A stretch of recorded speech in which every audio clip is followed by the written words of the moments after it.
I'll be right back. Don't get dressed. I'm getting another beer. You want one? Yeah, sure. I'll be right back.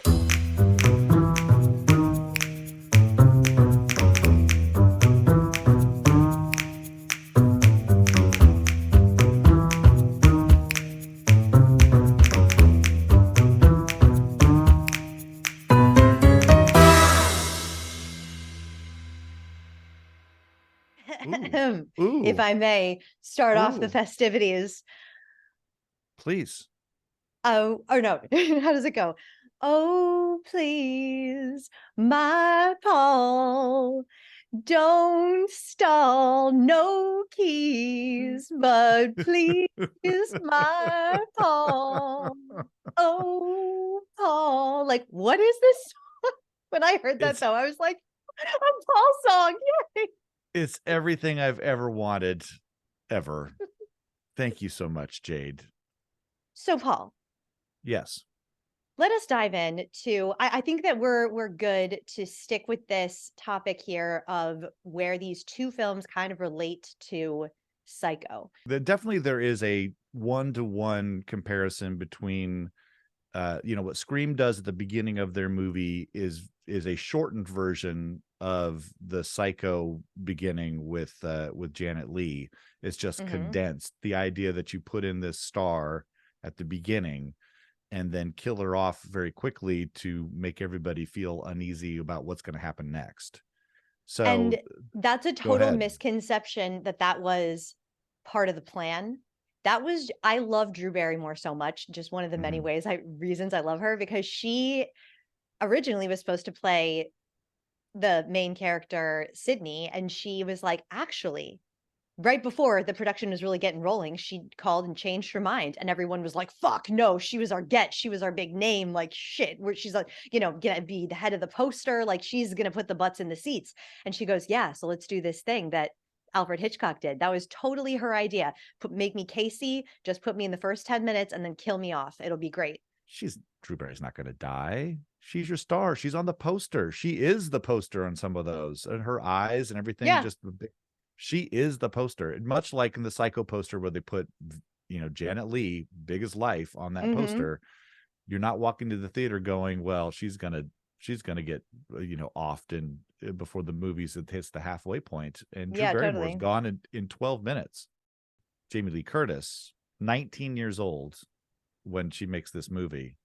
And according to the legend, John Carpenter didn't know who she was and didn't know who her parents were when she auditioned. Yeah, she wasn't his first choice. Yeah. That's for somebody who's grown into really icon status for that role. It's funny that she wasn't. I mean, same thing with Neve Campbell. Neve Campbell wasn't the first choice either. Yeah. They had Drew Barrymore locked in, and they had to scramble to get Campbell. It was a Campbell scramble for Campbell. Another similar thing that that stood out to me was like the doctor explanation that a lot of people say is like the worst part of Psycho. There are some deleted scenes in Halloween, and when you watch the extended version, there's a little bit more like doctor explanation-ness. And instead of justifying this is not a blanket statement about mental issues, like it's in Psycho, the doctor was really, I think, kind of ahead of its time in how he explained Norman Bates's very specific mental, what's going on in his mind. And he's saying this is not just because this is not just a blanket statement about what it is to have a mental instability or something, or like something different going on in your brain. Like this is something very specific and uniquely happening to him. Whereas with Sam Loomis, he's just like, he's evil. He's just evil. There is no explanation. There is that plain, simple. The man is walking, talking evil. That's it. So I was like, which I love. I love the fact. Now, look, if you are a fan of the Halloween franchise, you have seen all the different reasons for why Michael Myers is Michael Myers and why he's doing what he's doing. And it's because Laurie's his sister, or it's because he's come back from the dead because there's a lightning strike, and it gets ridiculous very, very quickly. I just like the fact that he's evil. It's so simple. Keep it Just simple. evil. Keep it You know, simple. it's like, just let him be the stalker, let him be the disruptor, and who cares? John Carpenter did not intend to have these longer extended scenes of the doctor explaining to the board of health of the hospital that he works for, I'm begging you, please don't, this catatonia is not, don't believe it. He's putting on an act or whatever. He knows what he's doing. He's waiting. Like, what is he waiting for? I don't fucking know, but I'm begging. John Carpenter didn't want, he had to record those scenes later so that the film would be long enough to air on television. Because this is a quick little movie. This is in and out, like literally just enough to scare you shitless, and then it's gone. One of the things we talked about when we talked about Indiana Jones is filmmakers taking the wrong lessons from a successful movie. We got to have boobs. We got to have boobs. We got to have sex and boobs. 2, we've got to have drinking and drugs because, drinking, they did it in Halloween. So we got to do it here. And then we've got to have a masked killer who's bumping off these teenage kids while they're doing stuff. Okay. And that's basically Friday the 13th. When you get to Scream and Randy is going through the rules, he's not really going through Halloween rules. He's going through Friday the 13th rules. Right. Because Michael Myers, I've never seen Friday the 13th, so I don't know. Yeah. I'll take your word for it. Michael Myers doesn't kill because of some moral indignation. He's not killing because, oh, you're having sex, got to kill you. Oh, you smoked pot in your dad's car, got to kill you. That's not what he's doing. Yep. And how relatable it is, because we've all been a high school kid. We've all been one of these teens. It's like you can relate to someone in this cast. You were either the slut, you were the bully and slash kind of still slut, or the nerd, the good girl. Who were you? So who were you? Were you Lori, Annie, or Linda? Oh, I was probably Linda. Yeah. There's no shame in that game. There's no shame there. PJ Souls is great. I love PJ Souls. She is so funky. She's in Rock and Roll High School. She's in Stripes. She is one of those actresses that when she's on the screen in this era, she's just so fun to watch. So her PJ Souls sex moment with Bob, it lasts so I checked the timestamps. It's 1 hour, 13 minutes, and 17 seconds when their sex starts. And it is 1 hour, 13 minutes, and 37 seconds when their sex is dubbed fantastic. So that was 20 seconds of fantastic lovemaking. Sure. What, you want more? Come on. What are we, I couldn't machines? take anymore. I know. Now, is that a faster or slower session than Judith got at the beginning of the movie? So, because we track that in real time. Yeah. And it seems like that guy's coming down the stairs like, all right, I'll call you. Sure. So, okay. It's 3 minutes and 20 seconds roughly when they go upstairs. So you account for, like, let's say 10 seconds to get undressed and just hop on the good foot and do the bad thing.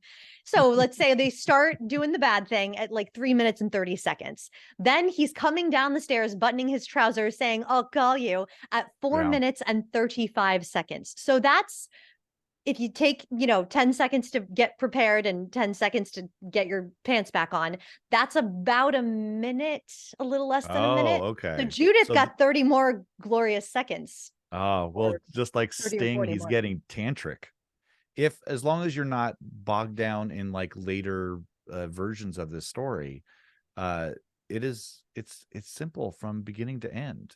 And that allows the humor, the few humor parts that are in here to come out very nicely.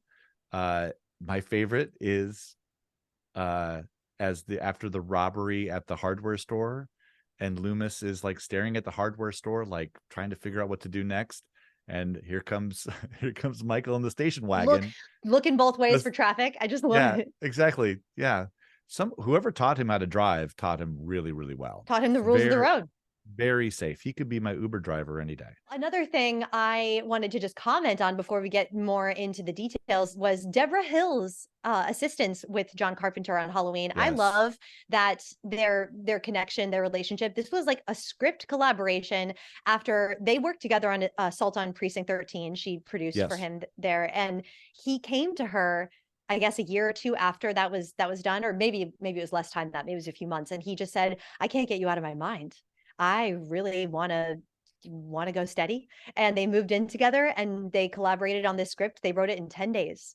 And I just love that thought of like, this was just a passion between two people who were really into each other, starting this, new relationship.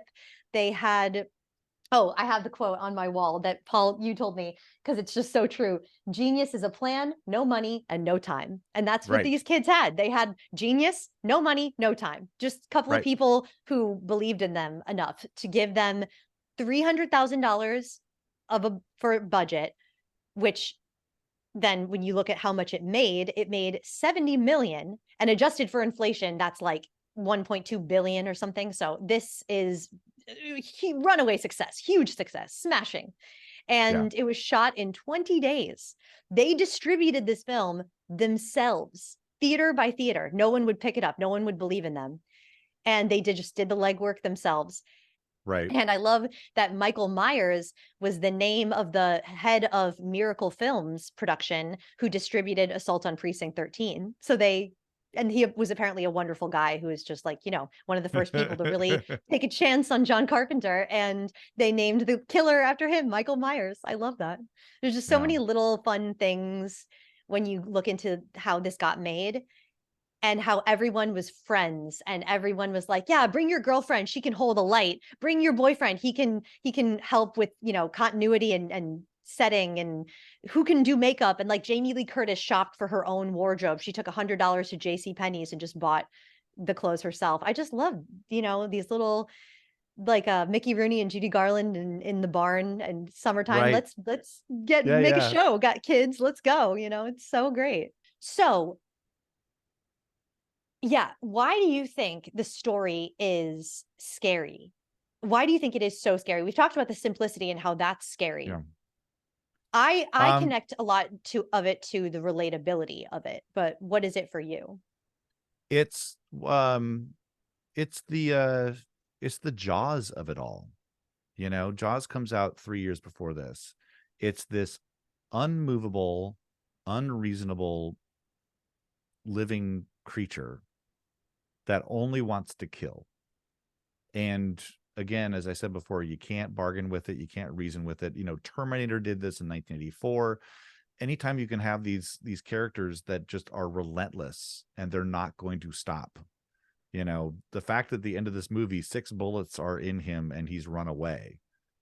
I mean, that to me is the ultimate frightening. And to have no motive, to have no reason to do what you're doing other than this is your nature.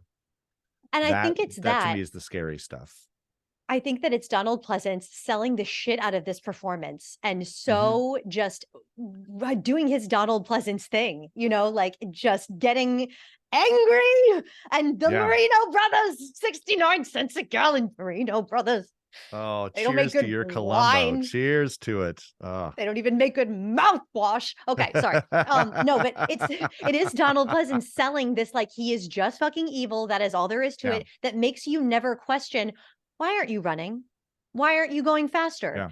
Do you have there's a purpose here, Michael? Come on. You never think those things when you're watching it. You never think, oh, come on. He's inhuman. What the fuck? What a lame, way to shortcut this into being scary. No, you never think that. You 100% are fine with it because you're just terrified by how plain, simple evil he is. Yeah, I just love it. Right. The one moment that always stands out to me with Michael is during the Linda and Bob murders. Right. So he's killed Bob, okay, and he's like got him up on the wall, which is frightening. And then he's kind of just standing and looking at Bob quizzically, like a dog. And then he puts on an outfit. So he's already got the mask on, but now he's put on a sheet and Bob's glasses. is he now a little prankster? So yeah, I never questioned if this was in or out of character for Michael Myers, because that's the fucked up part about him, is he'll just fucking do anything, whatever it takes to scare you the most. Yeah. And Well, that's I never that's thought. the only way it's fun for him, is to get you scared before he kills you. I mean, it's still that scene will always amuse me. Of It's like yeah. just thinking about the thought process of him looking at Bob and going, wouldn't it be fun? Wouldn't it be fun. wouldn't it be kind Bob, of an extra little thrill in excuse this me, Bob, moment can to, I just yeah. borrow your glasses? You're not using them, right? I just 1 second. I'll be right back. Grabs a sheet. Yeah. Like cuts his little, you can see him like finding the scissors in the kitchen, cutting the little eye holes out, or putting the glasses on. I don't even know if there are eye holes or not. Yeah, it's like, but oh, this is going to be great. this is gonna be great. This is going to kill. Oh, this is going to be At the costume party, he's like Snoopy or something, like cartoonishly clipping away. Yeah. And the cinematography is fantabulous. It is so genius. I feel that this film is a black and white film shot in color. In my mind, I think of Halloween as black and white. It's like, in no way does this need to be in color. There's no blood. There's no, it's, do you get what I'm saying? Like the energy of it is so noirish. Oh, very. That it, and also like the sepia tones and everything are very washed out. It's very like, and it's so dark because they had no money for lighting, that it might as well just be in black and white, I love that about it, that you can achieve that level of like a black and white vibe or energy while still being in like semi-color. It's just so cool. Yeah. The camera is never not stalking. Right. It is always stalking. Stalky camera. Even in that great scene where she's in the classroom and you see him across the street, and that first shot is like, are we seeing his face? And then the second shot is, oh no, that's his face.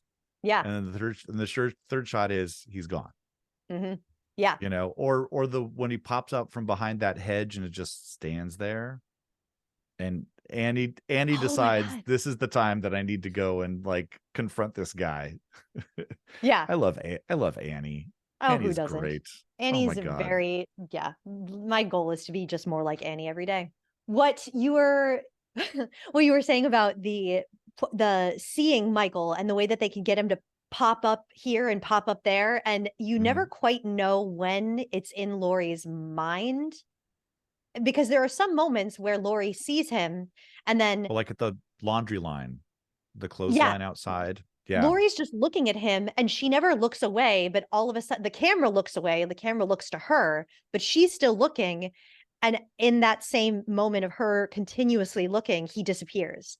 So I like to think that that's a moment when he's probably not actually there, but he's gotten into her mind. So now the terror is inside of her and she's creating her own terror because he's done his job.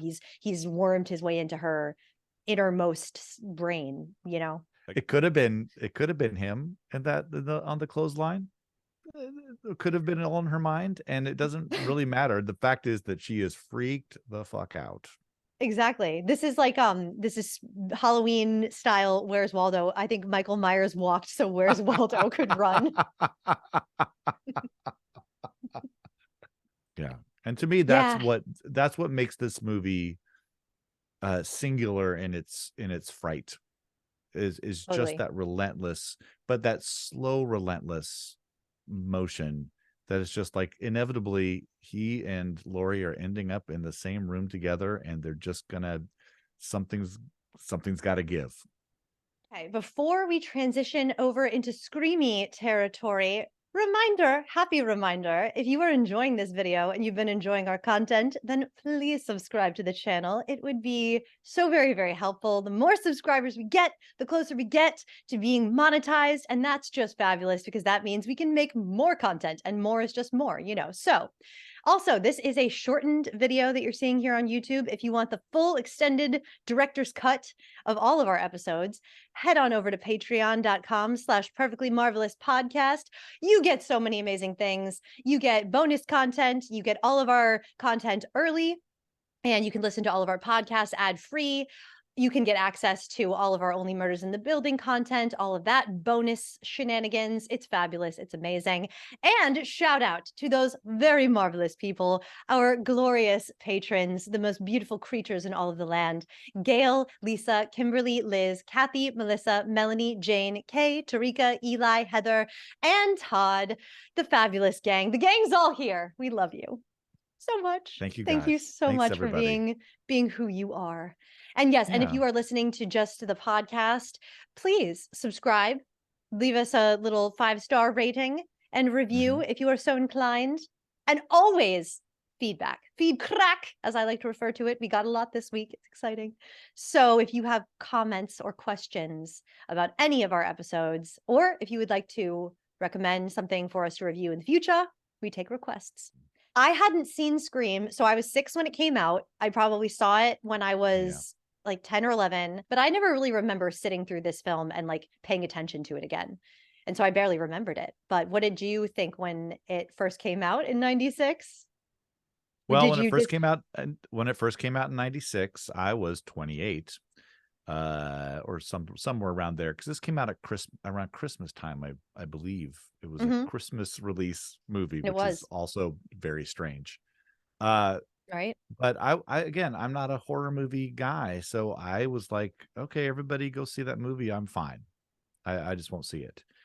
And then reports got back that this is a different kind of horror movie. Yeah. And I was like, well, what do you mean? And it's like, well, did you like Pulp Fiction? And I was like, yeah, I loved Pulp Fiction. And it's like, it's a horror movie that's like that.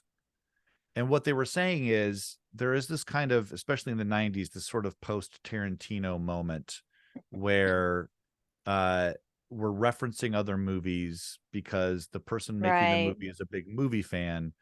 I mean, the Randy character might as well be Quentin Tarantino. He's working in a video store. So true. I mean, really, I mean, he's that guy. He's that guy that knows all the genres. He knows how he knows the rules. When the woman comes up to him and asks him if he knows about the werewolf movie starring E.T.'s mom, which is, by the way, not E.T.'s mom. It's Gertie's and Elliot's mom, but okay. Yeah. But yeah, E.T.'s mom is in space someplace. But Yeah. he's immediately like The Howling. He knows it right off the top of his head.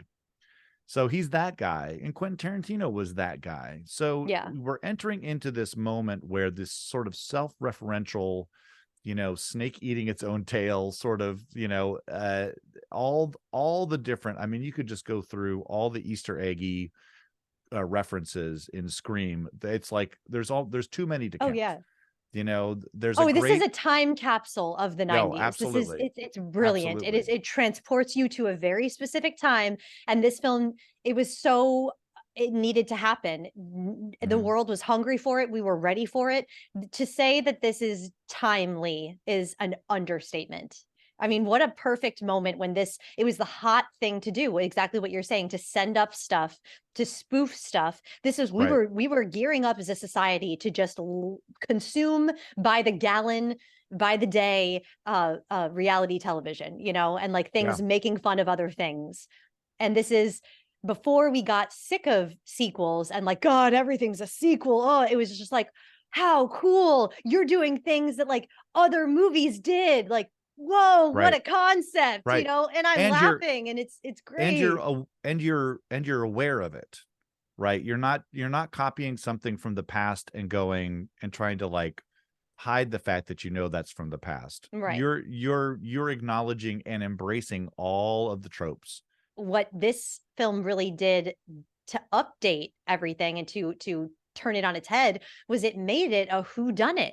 And that's the thing that you said to me when we talked before we recorded was like, it's a whodunit. I did not even notice or realize or remember that it was such a mystery, like a comedy, horror, murder mystery.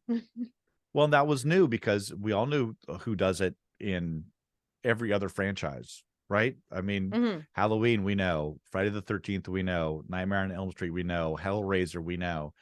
This one, and it continues on in all their sequels, is there's always somebody different and usually more than one wearing the mask. I just don't find Scream scary because that mask never scared me. I find it very, very funny. And I was shocked that this film is fucking hilarious. Right. It is giving me camp for Yeah. days. And Yeah. Jade's here for some camp. This Right. is delightful. I was shocked at how delighted I was by this film. I enjoyed the shit out of this. I had such fun watching this movie. It's there's definitely lots of humor in it. I got bogged down at times in the 90s of it all, because this is very much like Buffy the Vampire Slayer comes out a year later, and it has this sort of, again, this very sort of arch, kids are talking not like kids talk, Yeah, you yeah. know, that sort of thing. And it's also very self-referential, and you know, all the things that Scream was. This is why I don't like horror movies. I Right. don't get entertained by watching somebody die. Yeah, same here. That is a very, you know, I'm not a true crime guy. I'm not, Nope, me you know, neither. I don't find it entertaining to watch There's somebody get disemboweled. there's too much evil in the world and there's too much anger in the world, Yeah. and I could just never invite that in for my entertainment hours when Yeah. I want to be entertained. And it's not that I don't like to be scared. It's not that. I love to be Right. uh Suspense, yeah, suspense, thrillers. and to Yeah. understand the psyche of someone's mind who does things that I would never do. That is fascinating, and it can be very Yeah. artistically done. But when a film goes too far away from artistic into gratuitous, I just can't. I'm like, why? Why would I spend Yeah. my time looking at these horrible things and putting that Right. into my mind so that I'm more aware of it? You know, like, it's not like I like to go through the world with rose-colored glasses, ignoring that these things actually happen, or that, but it's just like, Right. I know they're there. We all have the news on channel on, you know, and it's like you have to take that in on some level, but like to extra credit take that in when I'd rather Yeah. just be entertained or artistically fulfilled. It's like, what? Why watch people die? Yeah. You know, there's plenty of people who will watch this movie and just, you know, it's a gut bust the whole time. And certainly they're going for kills that have some humor to them.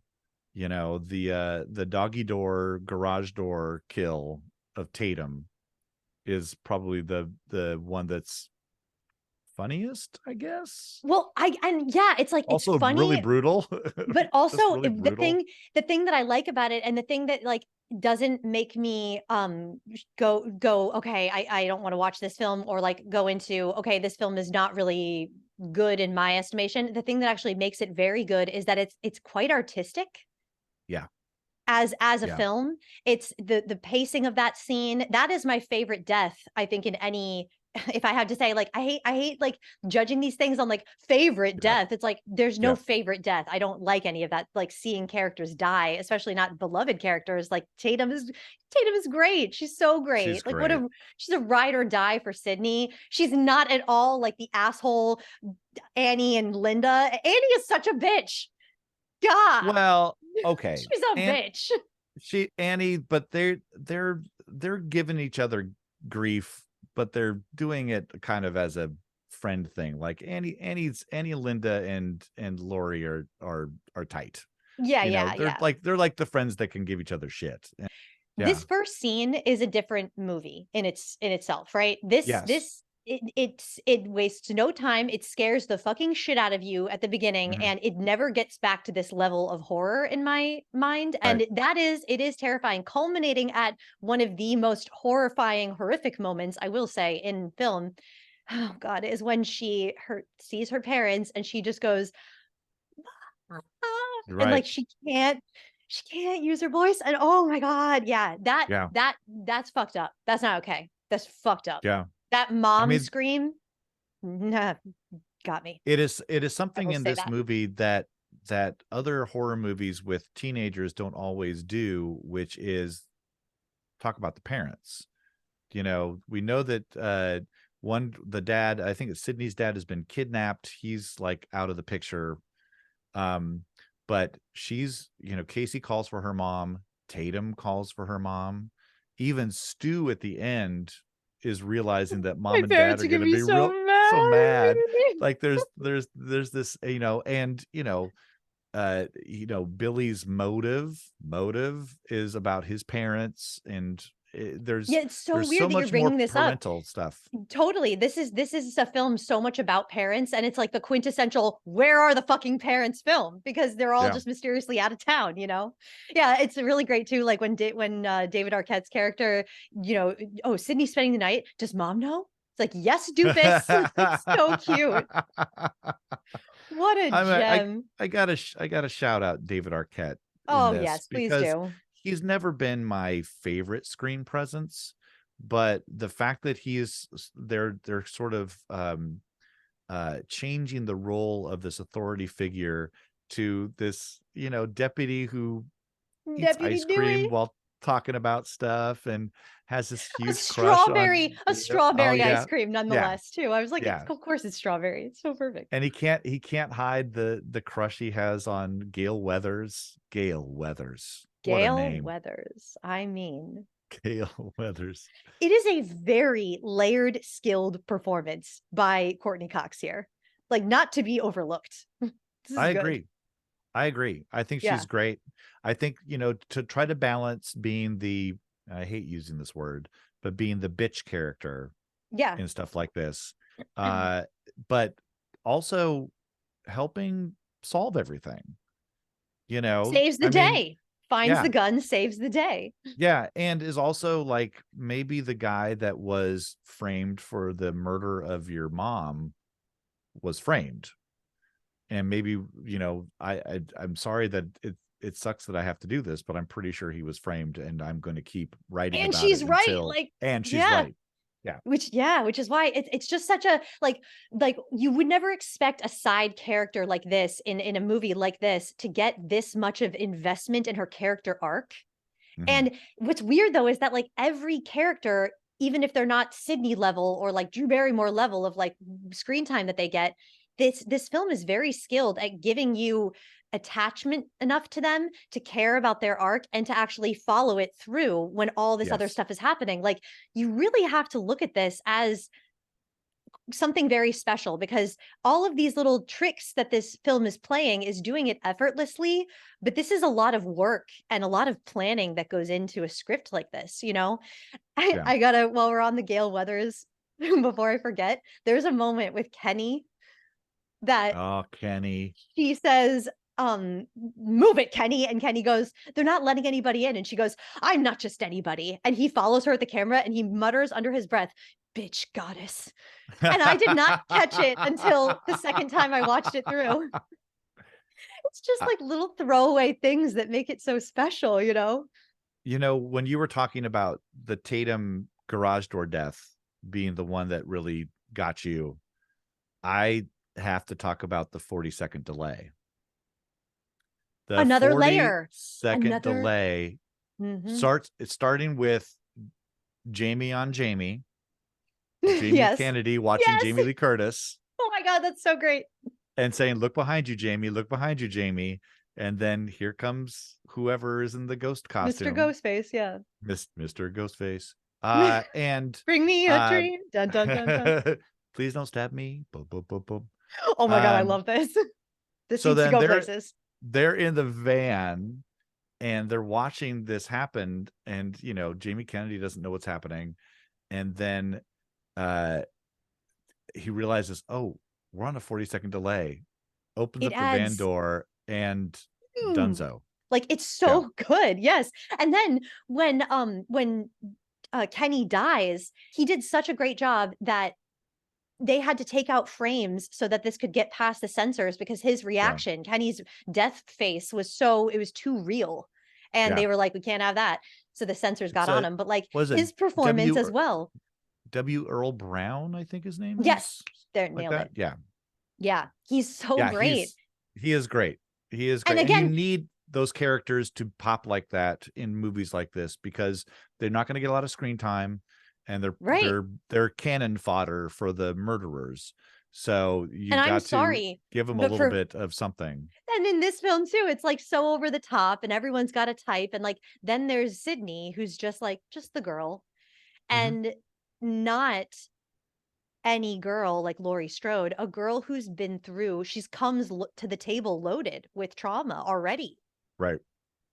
And so that's a depth and like a gravitas that you have to have as an actor that at someone so young, it's just a very difficult thing to pull off. And it doesn't, Yeah. Nev Campbell doesn't wow me, but that's because this role is not designed to wow you. It's just designed Exactly. to be subtly strong. Matthew Lillard. Okay, let's discuss. I mean, if you were talking about camp, Thank you. he lives at camp. I mean, I He's believe the camp counselor. what I believe I've read this about him is that one of his first, like one of the big acting things he did first in his career was Renaissance fairs. Oh, that's And beautiful. yeah, and I can so see Matthew Lillard. I mean, he is just bigger than life. And I am at turns annoyed and at turns fascinated by his performance. Yep. And I think his annoying me is meant to be. I mean, Perfect. that's Yeah. not an accident. I think that's like, I want to be that annoying guy.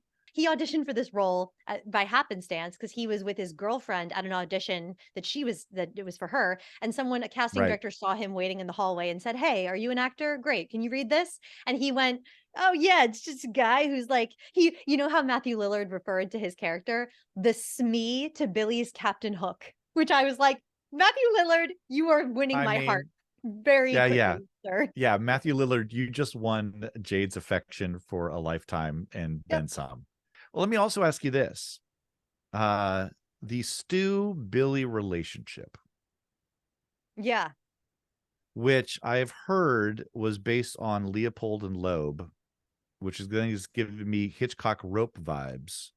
Amazing. Of the two friends, Oh, yeah. one who's a killer and one who's just in love with the killer or is just somehow infatuated. I mean, so many scenes, not just at the end, which there's lots at the end, but so many scenes in the video store where they're like faces right up next to each other, but it's always Billy and Stu behind him, or There's one Billy moment and where Stu next to him. where Stu flicks or no, is that whose He flicks earlobe is it? Randy's ear. Is that really Randy's earlobe? Yeah. Yeah, he's looking over his shoulder, to mirror that Yeah. ending shot when they would be in that kind of same position is like, oh, it's so good. But yeah, yeah, when Matthew Lillard flicks that earlobe, like looking at Billy, he's Yeah. little there's something, yes, there's like a chemistry is like a too weak of a word for it. There's like a magnetic pull between these two. What do you think about the ending? I felt like the ending was a little too glib. It was, where Randy says, it's always in this movie where the killer pops up one more time. See, and then yeah. pops up one more time and allows Sydney to get her last, Clint Eastwood, Arnold Schwarzenegger Not line my in. movie. Yeah. Yeah. And then Hasta boom, la boom, boom, boom, boom. vista. Which is a very much like, hey, just remember, we're just watching a movie about people who love movies. Yeah. About those movies that they love. And it to me, it was maybe one self-referential moment too far. I forgive it for taking that big of a risk and not backing off. So when it gets to this super Clint Eastwood moment and like she's the Terminator all of a sudden and has her like hot, action movie line, I'm like, yeah, you finished your job. I mean, she has certainly, Sydney, the character, has certainly earned that moment. And that's another one. Yes. And it's earned. Yeah. So I agree with you and everything that you're saying that like, yeah, it's terrible. And it's like, take one thing off before you leave the house. Yes. But this film is that bitch who does it, who over accessorizes, Yeah. We all had that friend in high school. I might've been, maybe I still am that friend. All right. It's Let's crazy. talk about the best slasher villain. So we've got The Shape, AKA Michael Myers. We've got Mr. Ghostface, Mr. aka Ghostface, Father bring Death, me a I guess, drink. at some Dun, point. dun, dun, dun. Yes, the Grim Reaper. Um, it's a tough call. I mean, not everybody reacts the same way to that Ghostface mask, but I find that just disturbing because it's not mad, it's not happy, it's surprised. I mean, it seems to convey a bunch of different emotions all at once, whereas the Shatner mask is just a Shatner mask. And where did he get that Shatner mask? Is that at the hardware store? Yes, so Are they selling what, like, special on Shatner masks at the hardware store? I gotta get my rope, I gotta hey, get tis my tis the my season. shears, and I gotta get my Shatner mask. Oh, and I The gotta one, paint it primer white so that it doesn't quite right? look like Shatner. It's a Halloween one-stop shop, Paul. Pick up Yeah, I your guess so. supplies and Yeah. your costume all in one go. I I'm gonna go with the ghost faced mask. I think that's Oh, now that's just costume. okay.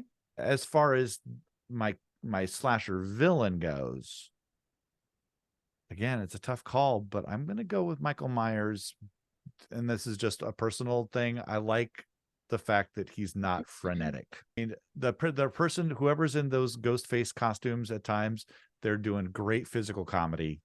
There's The lots of physical comedy, slapstick. yes. There's lots of slapstick going on Yeah. there. But for scary, and some of that's kind of scary to feel like they're just sort of loose limbed and just kind of flailing around. Yeah, sure. But if I want horror, it's that slow and steady winning the race. The scariest moment in any film ever. I realized that I told a lie when we were doing our top 3 scares, The Sure. scariest moment is not Laurie seeing him outside the school for me. Because I hadn't watched the film in a while. That moment is the most like imprinted on my brain, I think, because it was the Sure. moment when I realized you can be unsafe in places like school. Like Yeah. fuck. And it shook me to the core for the first time in my young life. So I remembered it, but no, the scariest moment of the film, which I had blocked out and now have to have in my brain again. Now I can't forget it. Now I've remembered it, is when he reanimates. He sits up, he turns his Yeah. head. It's like, ha, no, thank you. I'm so out. Oh God, that's Yeah. fucking scary. Scariest Yeah. moment in any fucking film ever. Ever. And I have to say, And just the music, dun, dun, dun, like to punctuate. Like if it's not bad enough yeah. already. And then when he starts chasing her down the stairs and then ding, ding, ding, ding, ding. I'm like, oh fuck. It's an energy, it's an See, atmosphere. and Oh, yeah, that's we're talking about Billy at the end kind of doing his like, you know, uh his quick sit up so that Sydney can shoot him in the head. Um it's sort of a similar moment, but I believe Michael Myers oh is that yeah. invincible. I don't believe that Billy, that moment seems so gratuitous in Scream, and it seems like it's only done because Halloween did it first. That it's like, oh yeah, no, we've got to have the killer get up, or like Fatal Attraction, or there's so many versions of that sort of, you think she's dead or you think he's dead, but nope, he's back. But Yeah. Halloween kind of did it first. Halloween is also So dead serious, and that yes. moment for me in Scream when Billy comes back for one final scare is like, this is why I love this movie, because it's bullshit, because this is fucking hilarious and this is silliness. Ha ha ha. Thank you, movie, Yeah. for letting the air out of it, because now I can remember, oh yeah, it's just a stupid movie. Oh, I love Yeah. that. And Jade, love that because I hate scary movies. So it's like weird to ask me like who's my favorite villain, because Mr. Mime Circus guy in in the Salvador Dali mask, yeah, that's my favorite, of course. But Yeah. what I have to judge this on the question at hand, who is a better slasher villain? Obviously Michael Myers. We're down to a couple more categories here. Final girl. Your Strode, Oh your man. Prescott, Oh man. your Lori, your Sydney, your Jamie Lee, your Nev. Take your pick. Wow. Wow, wow, wow. I think that even with all of its flaws and the script problems in Halloween, I think that Jamie Lee Curtis for me is the ultimate final girl. because if for nothing else, you see her journey of growth from a place starting as the one who's the most afraid. She's got the most fear of the world. She's naive. And as luck would happen, she finds herself in the position to be the only one who can be aware enough to protect herself and arm herself and just know that this evil is happening. All the other kids, yeah, they're not as scared as Lori, but they are busy with their own lives. They're, too busy being a fucking asshole. And there's Lori, just the stand-up Girl Scout, the watcher in the woods, like a child being able to see the world through those childlike eyes, like Tommy, and to be the one to be the child and then all of a sudden have to grow up in 10 minutes and like protect the children. I just think that her growth is so much greater, and where we leave her performance, there's no closure. Michael is gone. He's just, now she just has to wonder and just wonder for the rest of however long it is until she knows for sure he's going to die. Like, she just has to live her life with this fear. And this her innocence is just ripped away right before our very eyes in real time. And that's the point of a horror movie, not to triumph over your fears, but to leave the theater scared shitless. And if we leave the theater thinking one thing, it's like, I'm scared for me. I'm scared for Lori. I'm scared for me. Like, I don't want to go back to my nice, cozy little streets. Like, this film does such a good job of that. And I think Jamie Lee Curtis is the reason why, because we identify with her and her fear. When you look at Sydney, she starts off strong and then she gets stronger. And we have closure at the end when she faces and overcomes her fears. And it's almost like we could go to bed and not be too worried, and we can close our eyes tonight, So that's, again, why I really love Scream, because I hate scary movies and I don't like to be scared. But as judging it as a horror movie, two final girls here, I'm going to have to pick Lori. She does the final girl job. I pick Lori too, for a lot of the reasons you said, but also because she's the first final girl. Yeah. I mean, that term does not exist until Laurie Strode.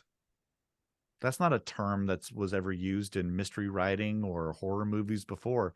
This is her title. And you might as well call it the Laurie Strode character in every other horror movie, because she invented it. It's her. It is her. And she doesn't have the knowledge that, a Sidney Prescott has. She doesn't have the backup that the Sidney Prescott has. Yes. She's got other people doing stuff. No one is helping her. Except Donald Pleasance. Yeah. But he comes in at the very, very end, which was one of the surprises of that movie. Watching it again was like, I thought they interacted more. And it's like, no, they interact more in Halloween 2. They're all over. They're together a lot in Halloween 2. But, yeah, it's Lori. It's Laurie Strode. She's the final girl. She is the final girl on which all other final girls shall be rated. All right. Pick one. One survives. The other one gets slashed in the throat or stabbed in the back or run up a garage door or something. Yeah, I would say the garage door. For me, hopefully that's a good way to go out. No, it's not. Creative. Yeah, shockingly, I have to say, when it comes to which film I enjoyed watching more, it's really hard, but I gotta say Scream. Because That's fair. had more fun. I had more fun with it, and I just don't like scary movies. So it's almost like someone saying, I don't like beer, but I'm gonna review this beer. Like, it's not really fair just to review, horror movies and pick a favorite. Yeah. As it's just strange because, like, it's the one I enjoyed more is Scream, so that's my favorite. But which movie is better? Obviously, Halloween is a better film. Yeah. So there's two winners here for me, I'm thinking. Yeah.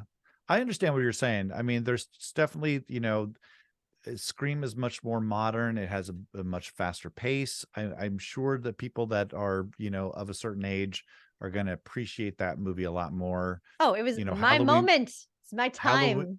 Yeah, Halloween is more deliberate. It's more, it's got a slower pace to it. And I think there are probably people that are like, let's get to some kills. Let's get this going. For me, it's that pace and that nostalgia moment for me. Yeah. It's definitely Halloween. But rewatching Scream, which I had not seen in a very long time, I know. very enjoyable. I can't believe I was so worried to do this podcast because I was like, it's just going to be a big old Halloween is better fest. And I didn't want to be boring like that. I am shocked at how much I liked Scream. What a gem. What a joy. I want to tell everybody what we're going to do next. We are going to do one more little Halloween-y spooky episode where we talk about our favorite jump scares, our favorite villains, and favorite scary movies. And then the answer to the question, what movie has scared you shitless? Like, what's the film that scared you the most? Like, not your favorite, not the best, not the most artistic, whatever, just the sheerly scariest. So we're going to answer those questions, and we would really love for you to answer them. Please share with us your favorite villain, favorite scary movie, just the one that like you enjoy watching the most, and your favorite jump scares. If you have a couple that you can think of, like just the best jump scares, maybe not even from a horror movie, maybe from a comedy, maybe from a drama, because jump scares can be in strange places, I have found. So that's going to be our next episode for sure. And yeah, I think that's all we got for this one. And if you have gotten to the end and you enjoyed it and you have not subscribed, please do that. Please subscribe. I would appreciate it. And obviously, yes, Patreon, all of our full episodes are there. So if you want more, if you want to hear every thought that we had on Halloween and Scream, then go to Patreon and just, try us out for like a month. Make a one-time payment. You don't have to continue it. I won't hate you like intensely. I might hate you a little, but no. It's not for everybody. Take us for a test drive and you get access to all of our content for a month. So, what do you got to lose? If you like what we do, see if it's worth your dollar. And it is. Oh, it is. And please leave some comments below. A comment or several comments is fine. Likes and comments make it easier for people to find us. Yes. So if you've got friends out there who love film and television review podcasts, send them our way. Yes. Word of mouth is like huge with podcasts. So yeah, share it. Share the love. Sharing is caring. Yes. And also email us feedcrack. All of the links in the description. We say them every time. I'm not going to keep saying them again. If you want to email us, so easy to find all of that stuff right below this video or in the description of this podcast. And so, but I will say, follow me on Instagram, Jade the Naked Lady, all one word, or Jade8Green at TikTok. That gets named because that is important. I really want you to follow me and subscribe. Oh man, I'm desperate. I'm desperate for love, desperate for friends, like a fucking masked villain over here. No. All right, guys. Thank you so much for being here. Thank you for listening. And until next time, I am Jade. And I'm Paul. And don't you worry. We'll be right back.